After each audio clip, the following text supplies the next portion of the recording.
So when we have continuity, we can talk about first continuity at a point. This is going to be a way that we first apply our understanding of limits, really. And so there's going to be three criterion for this to be true. So if I want a function f, so if I want f to be continuous at some point x equal to a, so a is just going to be a number, so at an x point. The three things have got to be true. The very first thing, I like to call this the common sense property. Your function can't be continuous if it isn't even defined. So it needs to exist. So f of a needs to exist. So f of a exists. If you can't even have that, then you probably shouldn't be talking about continuity, because this is kind of the common sense thing. The function doesn't even exist. It's not continuous. So it needs to exist. The second thing is the limit as x approaches a of your function f of x. This also needs to exist. And it also makes sense, because if what it means for the limit to exist is the left and the right hand limits are approaching the same thing. So x approaching a from the left needs to approach the same thing from the right. And again, if you think about that visually, this is more of an intuitive thing. If you're approaching two completely separate things from either direction, then you're going to have a break in your function. In other words, you're going to have a jump. And having any kind of skips or jumps like that in a function is immediately going to make it discontinuous, so it won't be continuous.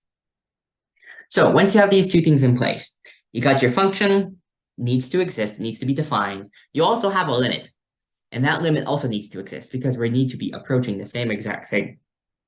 The third thing is to make sure that the very thing that we're approaching in the limit is what it's supposed to be, defined as in the function. So I want my limit to actually coincide with the way that it's been defined, its actual function value. And so if you can show that all three of these criteria are met, or all three criteria, sorry, then it's continuous at that point. The function will be continuous at x equals a. So this is the definition, or more or less how you can test when something is continuous at a point. So does that make sense?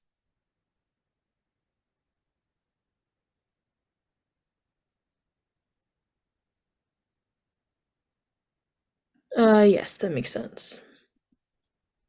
Sweet. So let's now talk about, well, I'll first do a few visual examples of each of these properties, because this will kind of help. So here's an example of a function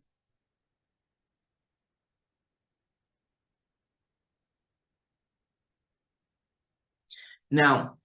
Just drawing this, we know this is going to be discontinuous at this particular point, so we can call this a. However, let's see why it fails. So which conditions does it meet?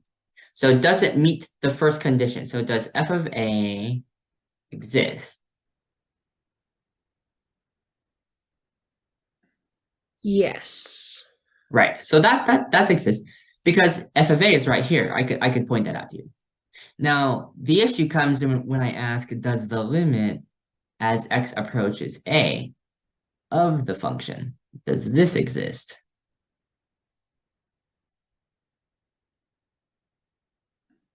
No. And why not? Because of the discontinuity. Right. Not approaching the same point.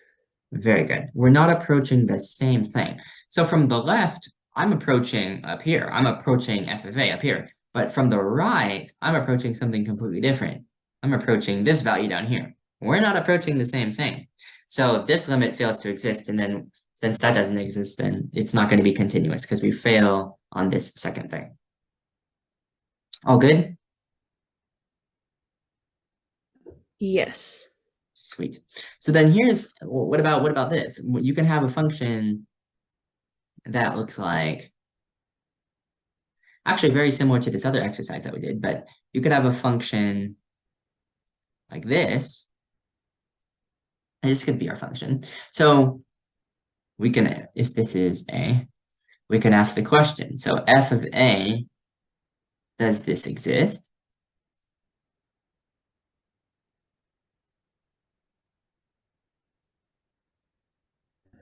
Yes. Right, this is fine because it's right there. Now what about the limit? So the limit as x approaches A, f of x, does this exist? No. And why not? Because even though it's just a singular point, well, actually, yeah, no, because it's not approaching the A I guess I'll ask anymore. you, how do we test if the limit exists? Do you remember the two things we checked? Is it approaching? What is? Here, I'll help you out. Remember this thing? So the way you can check to see if the limit exists is if you're approaching the same thing from the left as you are from the right. So don't worry about what the function value is yet. Just think about what it's approaching from both directions and see if you are approaching the same thing. So on this graph, does the limit exist? Yes. Aha, yeah, it does.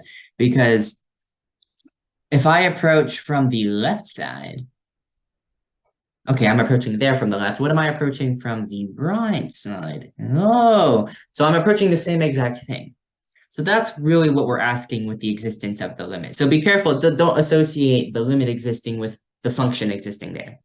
The limits can exist regardless of whether or not the function actually is continuous. I think that was the thing that was potentially tripping you up a little bit. So yes, this is fine. We have a limit that exists. It's approaching the same thing from both sides. Now the real question is, okay, we have the first two ingredients. Do they satisfy the property that the limit x approaches A of f of x is the function value, how it's defined?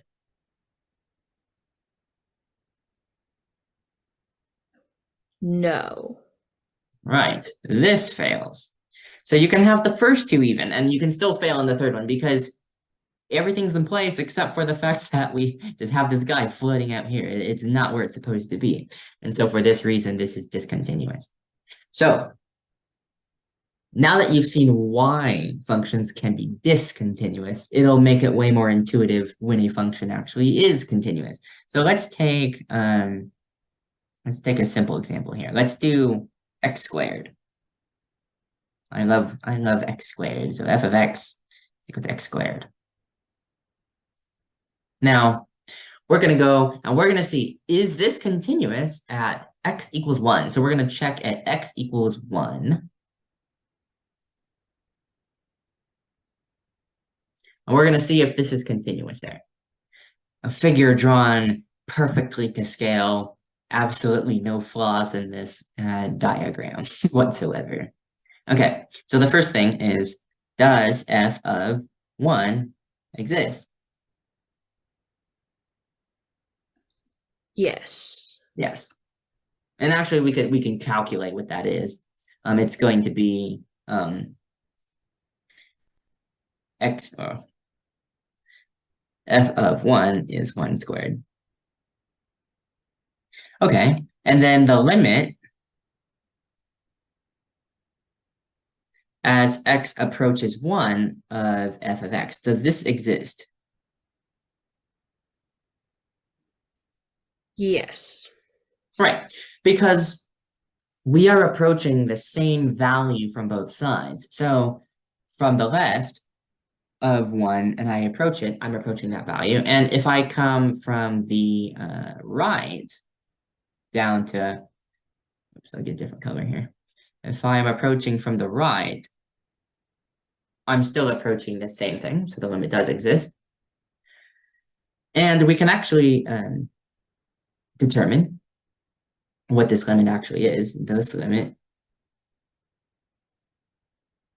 is we're approaching 1.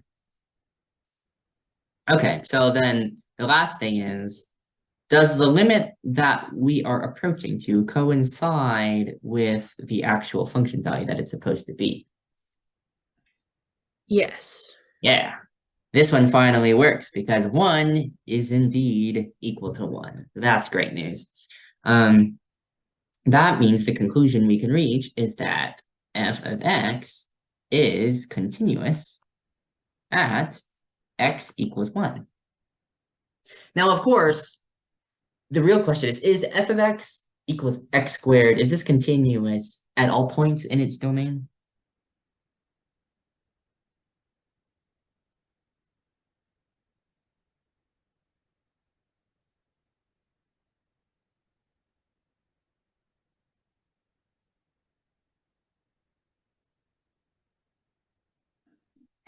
I think so. Right. I mean, can you think of a possible spot where you can break the continuity? Like, does the parabola ever break its continuity?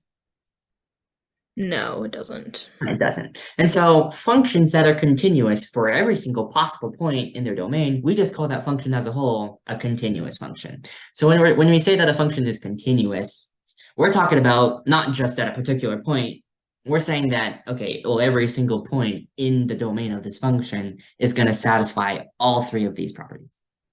And that's kind of how we then go on to define continuous functions from being continuous at a point. Does that make sense?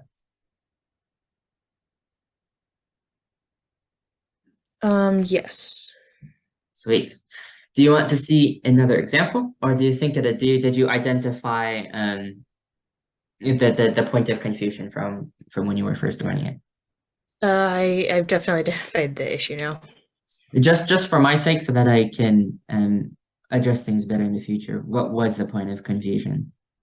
I think it was like part number 2. Ah, gotcha. Yeah, that can get some people. It definitely used to get me when I first learned this stuff. So yeah, the main advice I would give is be very, very deliberate in distinguishing between limits versus function values. Limits, they're their own kind of separate thing. They don't necessarily actually talk about the function values. It's a behavioral thing. Whereas function values is going to be given to you through the definition of however that function is defined. So keep those two things distinguished from each other, and I think you'll be fine.